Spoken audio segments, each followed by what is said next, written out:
In the heart of Honolulu, where the gentle ocean breeze intertwines with the vibrant rhythms of city life, stood the Marco Polo condominium building, a towering sentinel of luxury and elegance. Completed in 1971, it rose majestically against the backdrop of swaying palm trees and azure skies, a beacon of modernity in the tropical paradise of Hawaii. As the sun cast its golden rays upon the bustling metropolis, residents of the Marco Polo began their day, each embracing the promise of a new dawn within the sanctuary of their high-rise haven. From the bustling streets below to the tranquil serenity of their lofty abode, life flowed seamlessly within the walls of the condominium, a tapestry woven from the diverse threads of its inhabitants' dreams and aspirations. But this serenity was broken as the flames danced ominously, casting flickering shadows against the sleek exterior of the Marco Polo condominium. Questions lingered in the air like an unspoken riddle. What dark force had ignited the flames that engulfed the Marco Polo condominium in a tragic inferno? Who bore the weight of responsibility for the lives lost and the devastation wrought? Join us as we delve into the depths of this mystery, peeling back the layers of secrecy to uncover the truth behind one of the city's most haunting tragedies.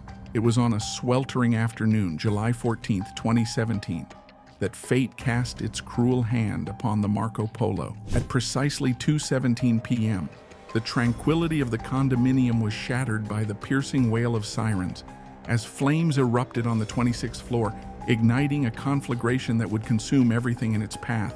As the flames erupted on the 26th floor of the Marco Polo condominium at 2:17 p.m., they quickly spread their deadly tendrils, engulfing a dozen apartments across multiple floors. Amidst the chaos, the grim discovery of 3 victims on the 26th floor painted a haunting picture of the devastation wrought by the Inferno. Yet, tragedy knew no bounds, as a 4th victim, 6 floors above the origin of the blaze, succumbed to the insidious effects of smoke inhalation weeks later. The magnitude of the catastrophe demanded a Herculean response, as over 120 firefighters and 15 fire engines from the Honolulu Fire Department raced to contain the 7-alarm fire, battling the relentless fury of the flames throughout the night. Despite their valiant efforts, the cause of the fire remained elusive, shrouded in a veil of uncertainty that left investigators grasping for answers in the smoldering ruins. As the fire raged with an insatiable hunger, panic spread like wildfire among the residents of the Marco Polo. Amidst the chaos and confusion, the corridors echoed with frantic cries for help, as neighbors sought refuge from the relentless onslaught of smoke and flames. In the face of impending doom, acts of heroism unfolded, as brave souls risked life and limb to rescue their fellow residents from the clutches of death. Before we continue, it would be helpful if you could support our growing channel by subscribing and liking this video. Outside, the streets teemed with activity, as emergency responders raced against time to contain the inferno. With each passing moment, the intensity of the blaze grew, casting a pall of darkness over the once vibrant landscape of Honolulu. Amidst the chaos, lives hung in the balance. 4 souls, Jean Dilley, Joanne M. Kuwata, Britt Reller, and Marilyn Van Giesen, perished in the merciless blaze, their dreams and memories engulfed by the flames. For one victim, the battle did not end with the fire's extinguishment as they succumbed to the lingering effects of smoke inhalation days later. As the smoke cleared and the embers smoldered, the true extent of the devastation became apparent. Over 200 units lay damaged or destroyed, a stark testament to the ferocity of nature's wrath. The Marco Polo, once a symbol of luxury and comfort, now stood as a somber reminder of vulnerability. Questions swirled in the aftermath. What sparked the flames that wrought such havoc? Despite meticulous investigation by the Honolulu Fire Department, answers remained elusive, leaving the cause shrouded in mystery.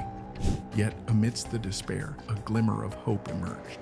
The community rallied together, offering support and solace to those displaced by the tragedy.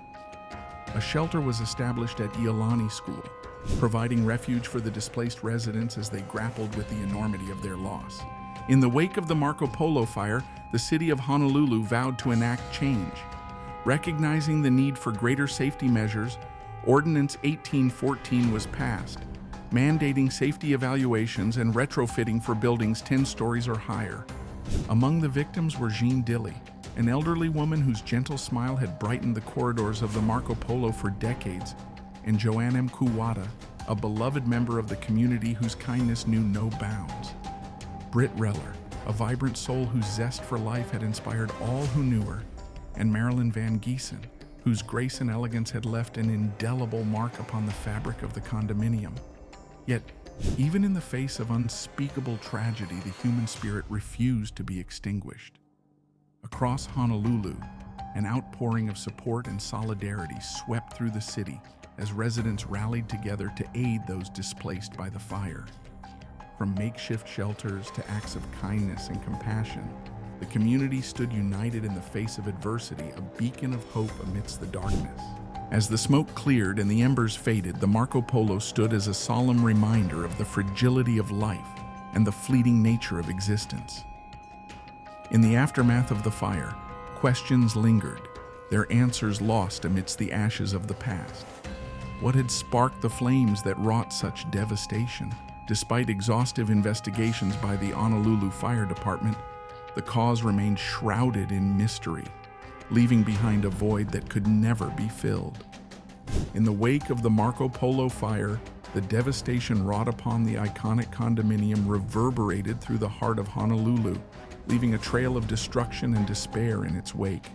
Amidst the charred remnants of what was once a symbol of luxury and opulence, a grim reality emerged. More than 200 out of the 568 units lay in ruins, their once gleaming facades now reduced to ash and rubble.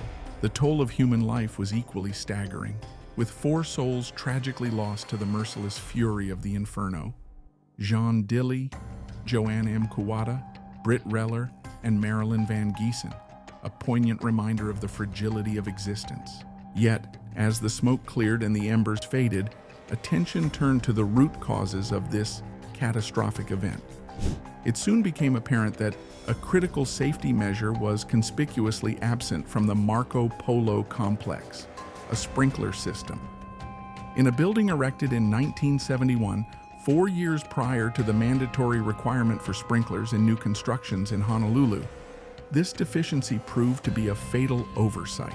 The stark reality was further underscored by the revelation that, following a previous fire in 2013 which caused property damage but thankfully resulted in no loss of life, the Marco Polo Buildings Association had sought an estimate for the installation of sprinklers.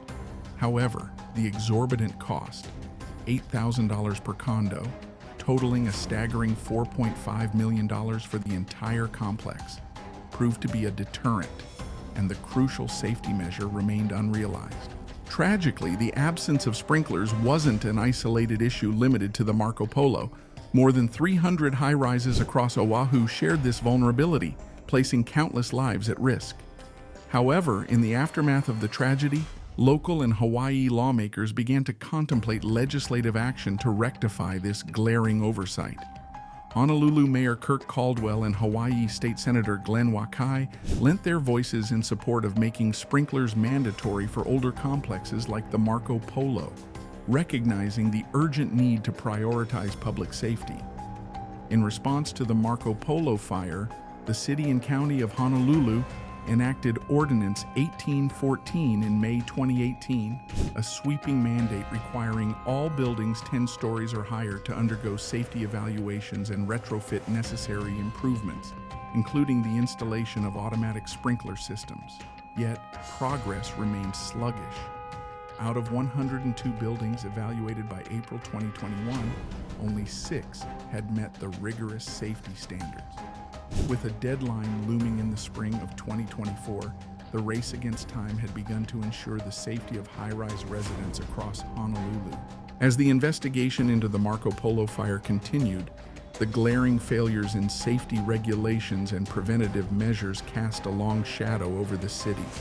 Yet amidst the darkness, a glimmer of hope emerged, the promise of a safer future, where tragedies like the one that befell the Marco Polo could be prevented through proactive measures and decisive action. But would the lessons learned from this devastating incident be enough to drive real change? Or would history repeat itself, condemning future generations to suffer the same fate? Only time would tell. And so, as the sun set on the horizon, casting its golden rays upon the tranquil waters of the Pacific Ocean, the Marco Polo stood as a testament to the enduring spirit of Hawaii and the unwavering resolve of its people. For though the flames may have scorched the earth and the ashes may have scattered to the winds, the legacy of the Marco Polo would live on, etched into the very fabric of Honolulu's history for generations to come. If this piqued your curiosity, hit that like button, share it with your friends to spread the knowledge, and don't forget to subscribe for more intriguing insights. Together, we learn from the past to build a safer future.